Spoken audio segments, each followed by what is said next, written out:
ہر طرف اس کی رحمت موجے مار رہی ہے. تو کیوں ایسا ہے کہ رب تعالیٰ یہ چاہتا ہے کہ اس کے بندے بھوکے پیاسے رہے پورا 1 ماہ؟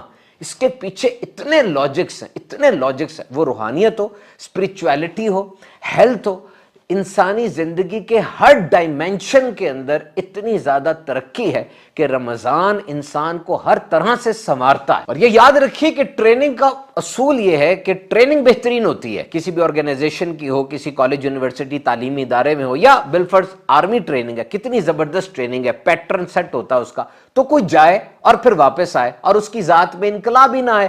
ٹریننگ میں پرابلم نہیں ہے، اس بندے میں پرابلم ہے کہ اس نے صحیح طریقے سے اٹینڈ نہیں کی، اس نے اٹینشن اور ریٹینشن اور صحیح طریقے سے اس نے اس چیز کو سمجھا نہیں.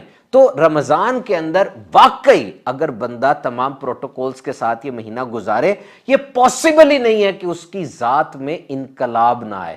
Revolution will be there, 100% will be there. اور یاد رکھیے ایسا نہیں ہے، طریقہ کار نہیں ہے کہ جیسی رمضان کا چاند نظر آیا تو آپ کو زبردستی اٹھا کے مسجد میں رکھ دیا جائے گا، لو جی عبادت کرو. اوپر جناب گن پوائنٹ پر اب سارا کچھ کروایا جا رہا ہے. اور جیسے ہی رمضان رخصت ہو گیا، آپ کو آئے گا زبردستی دھکے مار کے آپ کو مسجد سے نکالے گا، جاؤ بھائی رمضان کا چاند چلا گیا. ایسے نہیں ہوگا. طریقہ کار یہ ہے کہ آپ نے خود ایفرٹ کرنی ہے، خود ہلنا ہے. It's your own conviction. بلا شبہ ماحول بنا ہوتا ہے، شیطان بھی قید ہے. اوور آل جس مسجد میں فجر کی 1.5 صف ہوتی ہے وہ پوری مسجد کھچا کچ بھر جائے گی. لیکن ایسا بھی تو ہوتا ہے کہ بعض لوگ رمضان میں بھی ٹس سے مس نہیں ہوتے، بالکل نہیں ہلتے. اور کچھ ایسے بھی ہیں کہ شروع میں تو مسجد میں جا رہے ہیں، پھر آہستہ آہستہ مسجد جانا بھی بند، اور آہستہ آہستہ وہی پرانی روٹین. ظاہری بات ہے زندگی میں جو عادتیں بن چکی ہیں ان کو ایک دم سے تو نہیں توڑا جا سکتا. لیکن رمضان آپ کو ایک بہترین پلیٹ فارم ضرور دے رہا ہے کہ دیکھ بندے، مرنے سے پہلے تجھے ایک اور چانس مل رہا ہے، اپنے آپ کو سنوار لے، اپنے آپ کو ٹھیک کر لے. اور یہ طریقہ کار یہی ہے کہ at the end it's you. آپ نے اپنے فیصلے کیا کیے، آپ کے ڈیسیژنز یہ میٹر کرتے ہیں. تو رمضان المبارک کی آمد کے ساتھ ہی what we need to do, we need to adjust our mindset. This world is all about perceivance. آپ کسی چیز کے بارے میں کیا سوچ رہے ہیں، آپ کا اپنا ذہن کیا ہے، یہی اہم ترین سپر پاور ہے. اور یاد رکھیے میرے ذہن میں ایسے بہت سے لوگ آ رہے ہیں کہ رمضان پورا ان کا گزرا اور رمضان کے بعد ان کی لائف میں ریمارکیبل چینج آیا، ایسا چینج جو پھر پوری زندگی چلتا رہا. اور ایسے لوگ بھی ہیں جن کے لیے رمضان بس 1 مہینہ تھا، جیسے تمام مہینے تھے. جیسے ماحول بدلا اپنے آپ کو بدل لیا، پھر جیسے ہی ماحول دوبارہ بدلا پرانی روش پہ انہوں نے اپنے آپ کو دوبارہ بدل لیا. تو کوشش یہ کریں کہ سیو کرتے چلے جائیں. جیسے اب لیپ ٹاپ پر بیٹھے ہوتے ہیں، موبائل پر بیٹھے ہوتے ہیں اور آپ کام کر رہے ہوتے ہیں، بتی چلی جائے، بیٹری ایک دم ختم ہو جائے اور آپ نے کام سیو نہ کیا ہو تو اب آپ کو بڑا دکھ ہوتا ہے. اسی طریقے سے رمضان کی ایک ایک چیز کو، اس کے فٹ پرنٹس کو اپنے سب کانشس مائنڈ میں لے جائیں، ذہن بنائیں کہ آئی ول کنٹینیو اٹ. مجھے ایک موقع ملا تو میں اس موقع کو آگے لے کر جاؤں گا. کوئی عبادت اب قضا نہیں کروں گا، اور جو عبادتیں میں کر رہا ہوں اس کو ڈیپ ڈاؤن اپنی ذات میں پینیٹریٹ کروں گا. آپ کے یہ اعضاء، یہ ہاتھ، یہ پاؤں، یہ زبان، یہ آنکھیں، ان کو جو عادت آپ ڈالیں گے وہ عادت ڈل جائے گی. Ramzan is a very big platform. تو جناب یہ زندگی کو جو ٹریجڈی سٹوری ہم نے بنایا ہوا ہے کہ یہ بھی نہیں ہوا، وہ بھی نہیں ہوا، سب کچھ ہوا ہے، آپ نے کیا فائدہ اٹھایا یہ بڑا اہم ہے. رمضان کی جو اتنی برکتیں ہیں آپ نے سنا ہے اور ہم سب جانتے ہیں، کتابوں میں لکھا ہے رمضان میں آسمان کے دروازے کھول دیے جاتے ہیں، اور وہ بہترین جگہ جس کا انٹری پاس ہم سب کو چاہیے یعنی جنت. رب تعالیٰ دروغہ جنت یعنی رضوان سے فرماتے ہیں کہ کھول دو جنت کے دروازے، اور مالک جو کہ دروغہ جہنم ہے ان سے فرمایا جاتا ہے بند کر دو امت محمد صلی اللہ علیہ وسلم کے لیے جہنم کے دروازے. اٹھا کے شیطان کو توق میں جکڑ کے بیڑیوں میں ڈال کر سمندر کی تہ میں پھینک دو.